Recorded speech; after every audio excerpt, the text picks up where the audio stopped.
Hello friends, welcome to the study Sudeep YouTube channel. ಇವತ್ತಿನ ವಿಡಿಯೋದಲ್ಲಿ ನಾವು ಸ್ಪರ್ಧಾ ವಿಜೇತ ಮ್ಯಾಗ್ಜಿನ್ನ ಮೇ ತಿಂಗಳ ಮುಂದಿನ ಭಾಗವನ್ನು ನೋಡೋಣ. ನೀವೇನಾದರೂ ನಮ್ಮ ಚಾನಲ್ಗೆ ಹೊಸಬರಾದರೆ ಬೇಗನೆ ಸಬ್ಸ್ಕ್ರೈಬ್ ಮಾಡಿ, ಲೈಕ್ ಮಾಡಿ, ಶೇರ್ ಮಾಡಿ ಮತ್ತು ನಮ್ಮ ಪಕ್ಕದಲ್ಲಿರೋ ಬೆಲ್ ಐಕಾನನ್ನು ಪ್ರೆಸ್ ಮಾಡೋ ಮೂಲಕ ನಾವು ಅಪ್ಲೋಡ್ ಮಾಡೋ ವಿಡಿಯೋನು ಬೇಗನೆ ನೋಟಿಫಿಕೇಷನ್ ನಂತರ ನೋಡಿಕೊಳ್ಳಿ ಫ್ರೆಂಡ್ಸ್.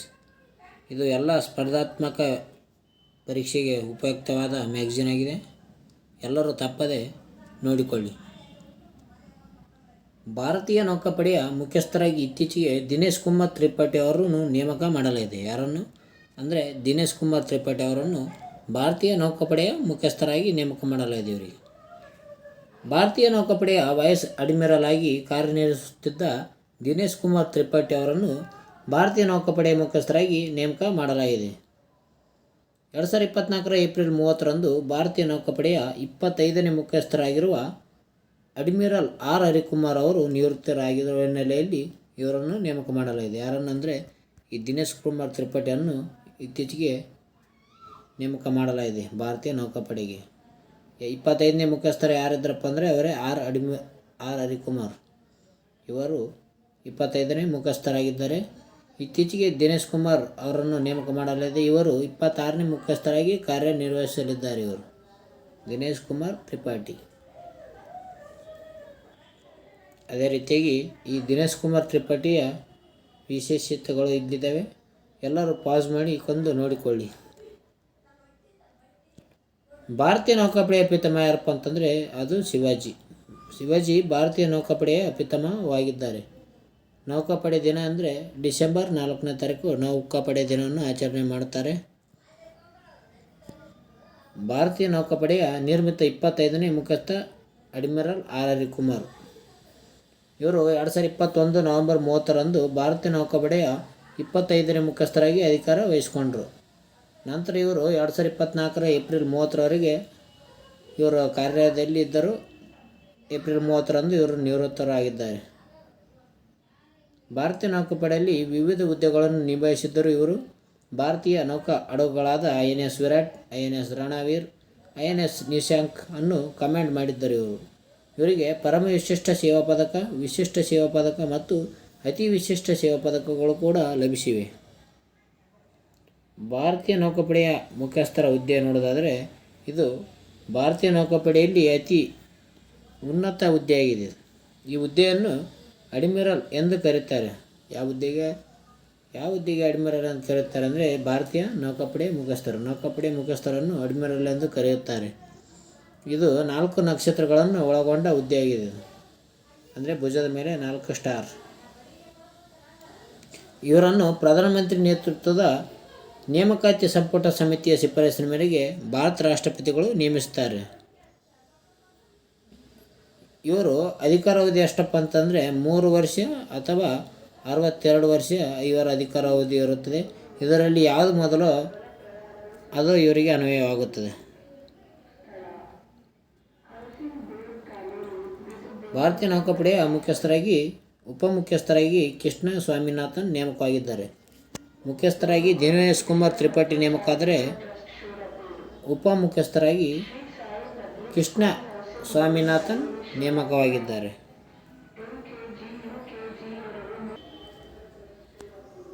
ಭಾರತೀಯ ನೌಕಾಪಡೆ ಉಪಮುಖ್ಯಸ್ಥರಾಗಿದ್ದ ಕೃಷ್ಣ ಸ್ವಾಮಿನಾಥನ್ ಅವರು 1987 ಜುಲೈ 1ರಿಂದ ಸ್ವಾಮಿನಾಥನ್ ಅವರು ನೌಕಾಪಡೆಯ ಸಿಬ್ಬಂದಿಯಾಗಿ ಸೇವೆ ಸಲ್ಲಿಸುತ್ತಿದ್ದಾರೆ.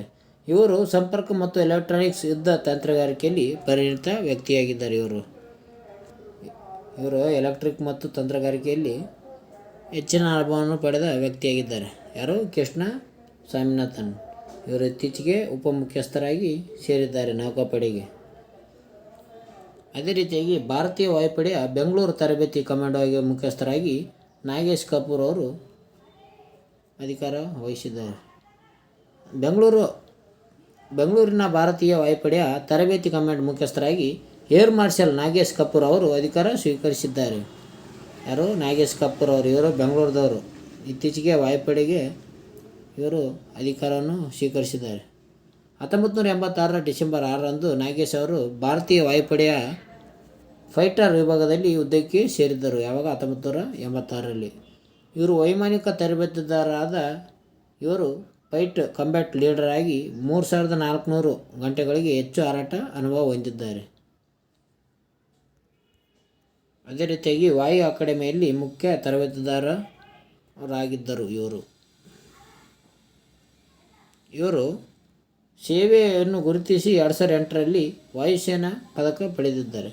2022ರಲ್ಲಿ ಅತಿ ವಿಶಿಷ್ಟ ಸೇವಾ ಪದಕ ಕೂಡ ಇವರು ಗಳಿಸಿದ್ದಾರೆ. ಅದೇ ರೀತಿ ಮುಂದೆ ನೋಡೋದಾದರೆ CSIRನ ಭಾರತೀಯ ಪೆಟ್ರೋಲಿಯಂ ಸಂಸ್ಥೆಯ 65ನೇ ಸಂಸ್ಥಾಪನಾ ದಿನಾಚರಣೆ ಎಲ್ಲಿ ನಡೀತಾ ಅಂದರೆ ಉತ್ತರಾಖಂಡದ ಡೆಹ್ರಾಡೂನ್. ವೈಜ್ಞಾನಿಕ ಮತ್ತು ಕೈಗಾರಿಕಾ ಸಂಶೋಧನಾ ಪರಿಷತ್ನ ಅಡಿಯಲ್ಲಿ ಕಾರ್ಯನಿರ್ವಹಿಸುತ್ತಿರುವ ಸಂಸ್ಥೆಗಳಲ್ಲಿ ಒಂದಾದ ಭಾರತೀಯ ಪೆಟ್ರೋಲಿಯಂ ಸಂಸ್ಥೆಯು ಡೆಹ್ರಾಡೂನ್ ಕ್ಯಾಂಪಸ್ನಲ್ಲಿ 2024 ಏಪ್ರಿಲ್ 27ರಂದು ತನ್ನ 65ನೇ ಸಂಸ್ಥಾಪನಾ ದಿನವನ್ನು ಆಚರಿಸಿಕೊಂಡಿತು. ಯಾವುದು ಭಾರತೀಯ ಪೆಟ್ರೋಲಿಯಂ ಸಂಸ್ಥೆ ಇತ್ತೀಚೆಗೆ ಉತ್ತರಾಖಂಡದ ಡೆಹ್ರಾಡೂನ್ನಲ್ಲಿ ತನ್ನ 65ನೇ ಸಂಸ್ಥಾಪನಾ ದಿನವನ್ನು ಆಚರಿಸಿಕೊಂಡಿತು. ಅದೇ ರೀತಿಯಾಗಿ ಅದರಲ್ಲಿ ಅನೇಕ ವ್ಯಕ್ತಿಗಳು ಅತಿಥಿಯಾಗಿ ಭಾಗವಹಿಸಿದ್ದರು. ತಮ್ಮ ಉಪನ್ಯಾಸ ಅವರು ಅನೇಕ ಮಾಹಿತಿಗಳನ್ನು ನೀಡಿ ಉಪನ್ಯಾಸವನ್ನು ನೀಡಿದರಲ್ಲಿ.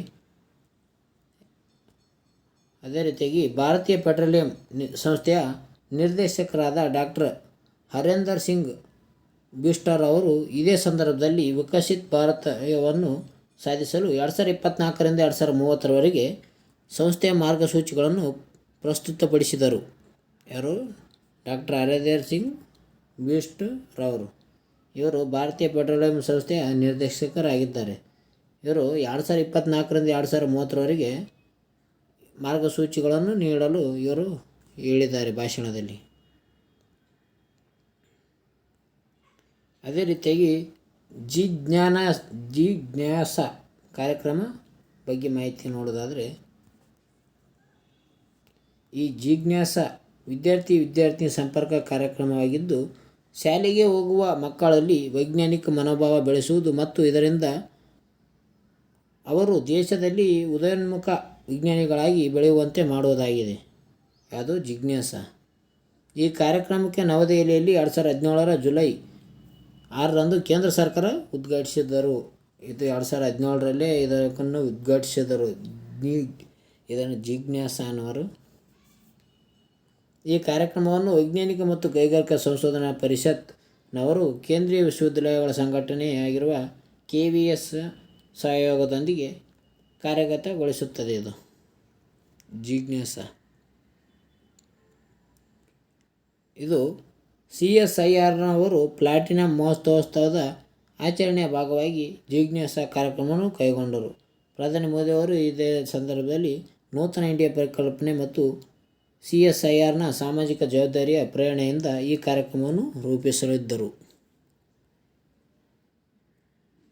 ಇದನ್ನು CSIR ಜಿಜ್ಞಾಸ ಕಾರ್ಯಕ್ರಮ ಎಂದು ಕೂಡ ಕರೆಯುತ್ತಾರೆ.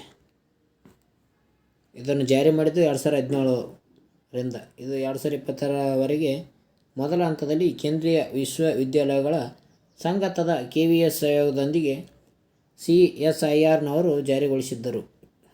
ಜಿಜ್ಞಾಸ. ಈ ಜಿಜ್ಞಾಸದ ಮುಖ್ಯ ಕಾರ್ಯಾಂಶಗಳು ನೋಡೋದಾದರೆ ಇದು ಶಿಕ್ಷಕರು ವಿಜ್ಞಾನಿಗಳಾಗಿ ಮಾಡೋದಾಗಿದೆ. ವಿಜ್ಞಾನದ ಪ್ರದರ್ಶನ ಕೂಡ ಮಾಡೋದಾಗಿದೆ. ಟೇಕರಿಂಗ್ ಪ್ರಯೋಗಾಲಯಗಳು, ಶಾಲೆಗಳಿಗೆ ವಿಜ್ಞಾನಿಗಳ ಭೇಟಿ ಮಾಡುವುದು, ವಿಜ್ಞಾನ ಮತ್ತು ಗಣಿತ ಕ್ಲಬ್ಗಳನ್ನು ನೀಡುವುದಾಗಿದೆ. ವಿದ್ಯಾರ್ಥಿಗಳೇ ಕಾರ್ಯಾಗಾರವಾಗಿ ಮಾಡೋದು ಇದರ ಉದ್ದೇಶವಾಗಿದೆ. ಅದೇ ರೀತಿಯಾಗಿ ಭಾರತೀಯ ಪೆಟ್ರೋಲಿಯಂ ಸಂಸ್ಥೆಯಾಗಿರುವ ಇಂಡಿಯನ್ ಇನ್ಸ್ಟಿಟ್ಯೂಟ್ ಆಫ್ ಪೆಟ್ರೋಲಿಯಂ ಬಗ್ಗೆ ಮಾಹಿತಿಯನ್ನು ನೋಡೋದಾದರೆ ಇದು 1960ರಲ್ಲಿ ಏಪ್ರಿಲ್ 14ರಂದು ಸ್ಥಾಪನೆಯಾಗಿದೆ. ಕೇಂದ್ರ ಕಚೇರಿ ಇರೋದು ಉತ್ತರಾಖಂಡದ ಡೆಹ್ರಾಡೂನ್. ಈ ಸಂಸ್ಥೆಯ ಸಾಧನೆಗಳು ನುಮಾಲಿಗಢ್ ವ್ಯಾಕ್ಸ್ ಪ್ಲಾಂಟ್ ಸ್ಥಾಪನೆಯಾಗಿದೆ. ಇದರಿಂದ ಸುಸ್ಥಿರ ವಾಯುಯಾನ ಇಂಧನ, US ಗ್ರೇಡ್ ಗ್ಯಾಸೋಲಿನ್ ಮತ್ತು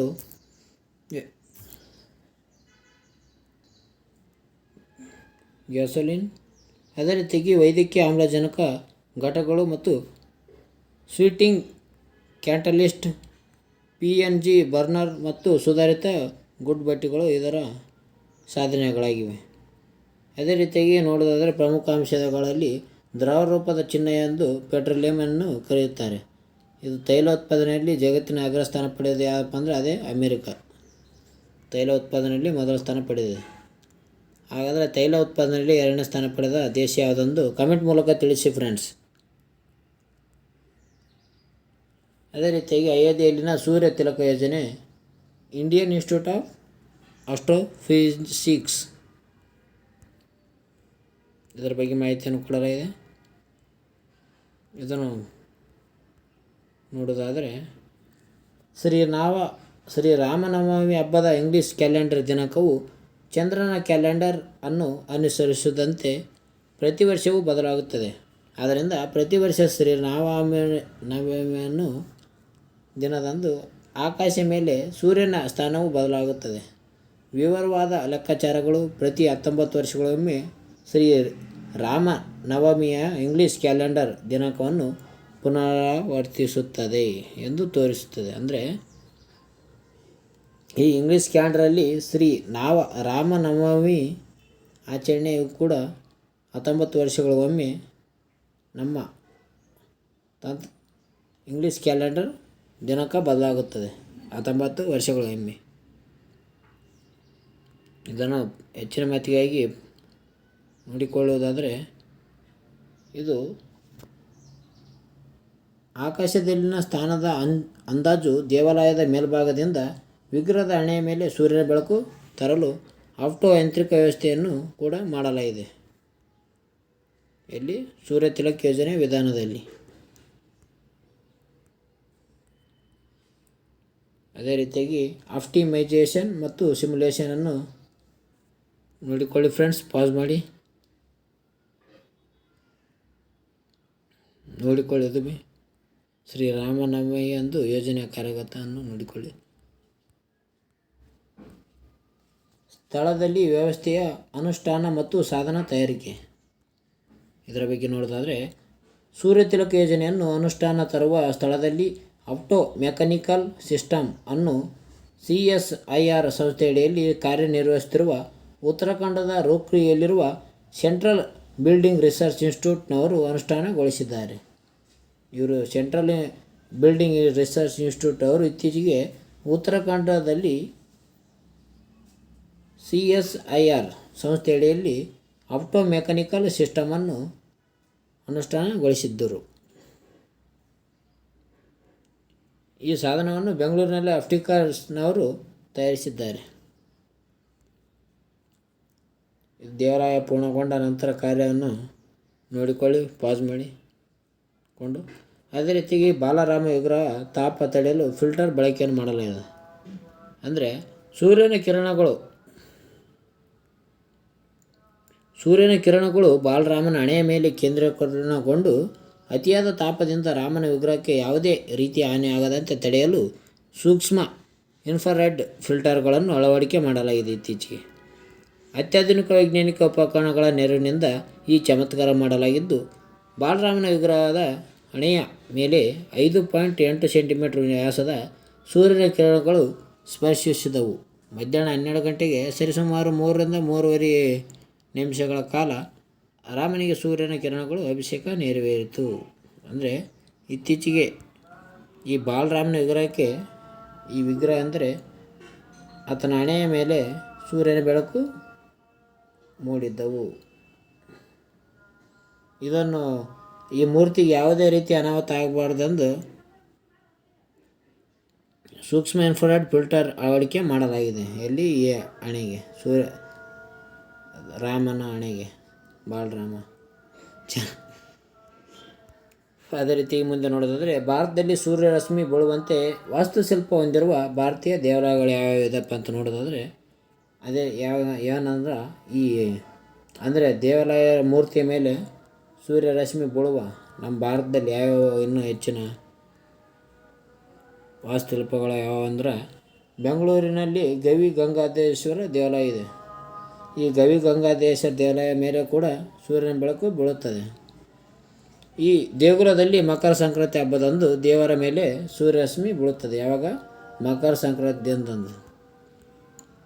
ಅದೇ ರೀತಿ ಎರಡನೇದು ಗದಗ ಜಿಲ್ಲೆಯ ಲಕ್ಷ್ಮೀಶ್ವರದ ತಾಲೂಕಿನ ಸೋಮೇಶ್ವರ ದೇವಾಲಯದಲ್ಲಿ ಕೂಡ ಸೂರ್ಯರಶ್ಮಿ ಮೂಡುತ್ತದೆ.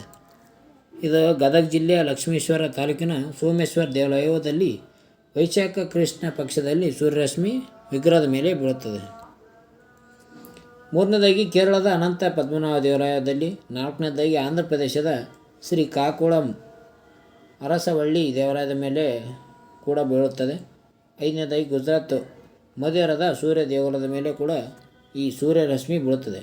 ಅಂದರೆ ಗುಜರಾತ್ ಮಧುರದ ಸೂರ್ಯ ದೇವಾಲಯದ ಮೇಲೆ ಮಾರ್ಚ್ 21ರಂದು ಮತ್ತು ಸೆಪ್ಟೆಂಬರ್ 23ರಂದು ಪರ್ವಕಾಲದಲ್ಲಿ ಸೂರ್ಯನ ಕಿರಣ ವಿಗ್ರಹದ ಮೇಲೆ ಬೀಳುವಂತೆ ದೇಗುಲ ನಿರ್ಮಿಸಲಾಗಿದೆ.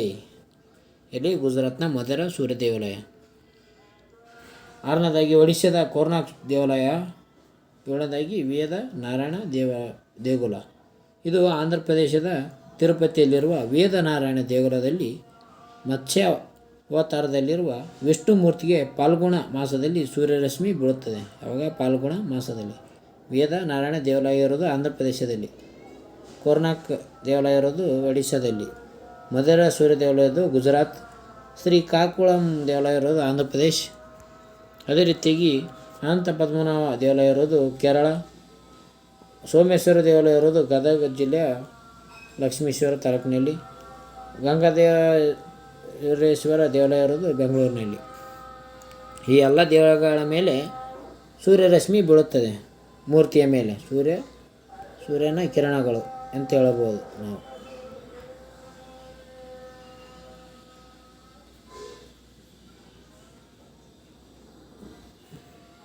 ಅದೇ ರೀತಿಯಾಗಿ ಮುಂದೆ ನೋಡೋದಾದರೆ, ಇತ್ತೀಚೆಗೆ ಅಯೋಧ್ಯೆಯಲ್ಲಿ ಬಾಲರಾಮನ ಪ್ರಾಣ ಪ್ರತಿಷ್ಠಾಪನೆಯನ್ನು ಮಾಡಲಾಗಿದೆ. ಇಲ್ಲಿ ಅಯೋಧ್ಯೆಯಲ್ಲಿ ಎಲ್ಲರಿಗೂ ನಿಮಗೆ ಗೊತ್ತಿರೋ ಹಾಗೆ ಅಯೋಧ್ಯೆಯಲ್ಲಿ ಇತ್ತೀಚೆಗೆ ಪ್ರಾಣ ಪ್ರತಿಷ್ಠಾಪನೆ ಮಾಡಲಾಗಿದೆ. ಇದು ಯಾರಪ್ಪ ಅಂತ, ಇದರ ಶಿಲ್ಪಿ ಯಾರಪ್ಪ ಅಂದರೆ ಇವರು ಮೈಸೂರಿನ ಅರುಣ್ ಯೋಗಿರಾಜ್ ಆಗಿದ್ದಾರೆ. ಇವರು ಮೈಸೂರಿನವರು ಆಗಿದ್ದಾರೆ, ಅರುಣ್ ಯೋಗಿರಾಜ್. ಅದೇ ರೀತಿಯಾಗಿ ಅಭಿನವ ಅಮರಶಿಲ್ಪಿ ಬಿರುದು ಪಡೆದಿದ್ದಾರೆ. ಇವರು ಏನಂತ ಅಭಿನವ ಅಮರಶಿಲ್ಪಿ ಬಿರುದು ಅರುಣ್ ಯೋಗಿರಾಜ್ ಅವರಿಗೆ ಇತ್ತೀಚೆಗೆ ನೀಡಲಾಗಿದೆ. ಅಂದರೆ ಹಿರೇಮಠ್ ಫೌಂಡೇಶನ್ ವತಿಯಿಂದ ಶಿಲ್ಪ ಆಗಿರುವ ಅರುಣ್ ಯೋಗಿರಾಜ್ ಅವರಿಗೆ 2024ರಲ್ಲಿ ಮಾರ್ಚ್ನಲ್ಲಿ ಪ್ರತಿಷ್ಠಿತ ಅಭಿನವ ಅಮರಶಿಲ್ಪಿ ಬಿರುದು ನೀಡಿ ಗೌರವಿಸಲಾಗಿದೆ. ಇವರಿಗೆ ಅಯೋಧ್ಯೆಯಲ್ಲಿ ನಿರ್ಮಾಣಗೊಂಡಿರುವ ರಾಮ ಮಂದಿರದಲ್ಲಿ ಪ್ರತಿಷ್ಠಾನಗೊಂಡಿರುವ ಬಾಲರಾಮನ ವಿಗ್ರಹವನ್ನು ಅರುಣ್ ಯೋಗಿರಾಜ್ ಅವರು ಕೆತ್ತಿದ್ದಾರೆ. ಯಾರು? ಅರುಣ್ ಯೋಗಿರಾಜ್. ಇವರು ಐತಿಹಾಸಿಕ ಬೇಲೂರು ಹಳೆಬೀಡಿನ ದೇವಾಲಯಗಳಲ್ಲಿ ಸುಂದರ ಶಿಲ್ಪಗಳನ್ನು ಕೆತ್ತಿರುವ ಶಿಲ್ಪಿ. ಜಕಣಾಚಾರ್ಯರಿಗೆ ಅಮರಶಿಲ್ಪಿ ಎಂಬ ಬಿರುದು ಇತ್ತು. ಅಮರಶಿಲ್ಪಿ ಎಂಬ ಬಿರುದು ಯಾರಿಗಿದ್ದ ಅಂದರೆ ಜಕಣಾಚಾರ್ಯ ಅವರಿಗೆ. ಇತ್ತೀಚೆಗೆ ಯಾರಿಗೆ ಪಡೆದಿದ್ದಾರೆ ಅಂದರೆ ಅರುಣ್ ಯೋಗಿರಾಜ್. ಇವರು ಅಯೋಧ್ಯೆಯಲ್ಲಿ ರಾಮ ಮಂದಿರ ಪ್ರತಿಷ್ಠಾಪನೆ ಆ ಮೂರ್ತಿಯನ್ನು ಇವರೇ ಕೆತ್ತನೆ ಮಾಡಿದ್ದಾರೆ.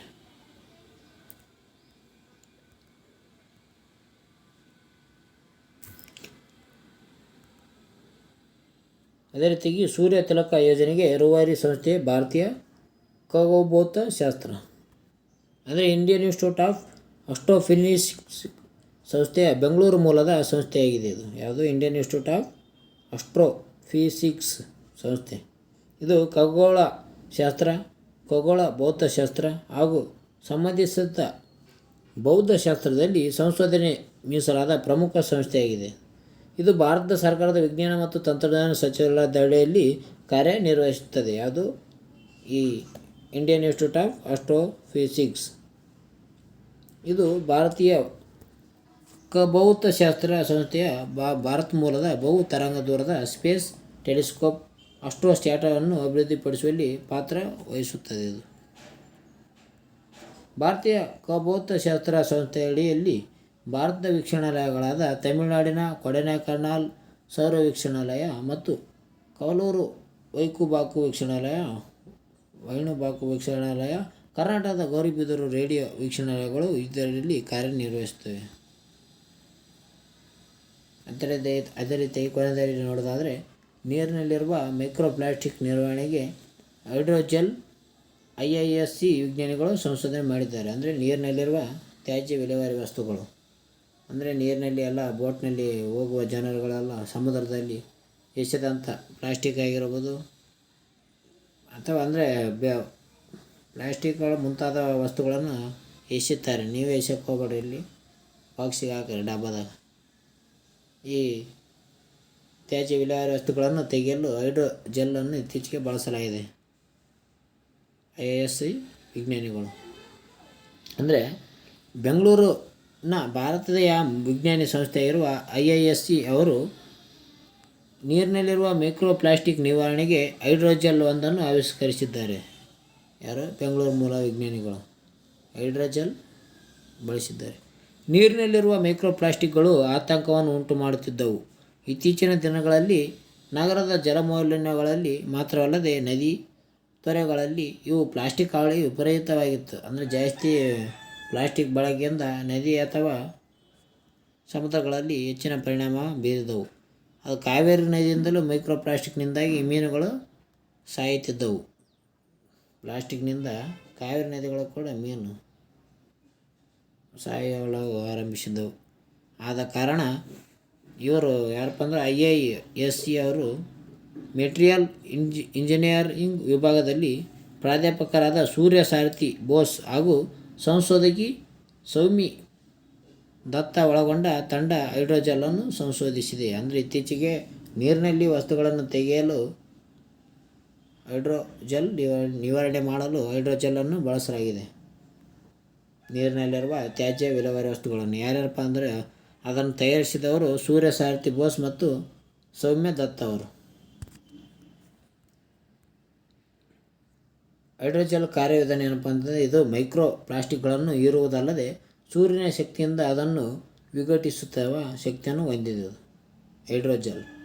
ಹೈಡ್ರೋಜೆಲ್ ಬಳಸಿ ದೊಡ್ಡ ಪ್ರಮಾಣದಲ್ಲಿ ಸೂಕ್ಷ್ಮ ಪ್ಲಾಸ್ಟಿಕ್ ಕಣಗಳನ್ನು ಪ್ರತ್ಯೇಕಿಸಬಹುದಾಗಿದೆ. ಇದು ಅದೇ ರೀತಿಯಾಗಿ ಅಧ್ಯಯನ ಮಾಡಿದ ವಿಧಾನ ನೋಡೋದಾದರೆ ಈ ಸಾಮಾನ್ಯವಾಗಿ ಪಾಲಿವಿನೈಲ್ ಕ್ಲೋರೈಡ್ ಅಥವಾ PVC ಹಾಗೂ ಪಾಲಿಪ್ರೋಪಿಲಿನ್ ಸೂಕ್ಷ್ಮ ಕಣಗಳು ನೀರಿನಲ್ಲಿ ಕಂಡುಬರುತ್ತವೆ.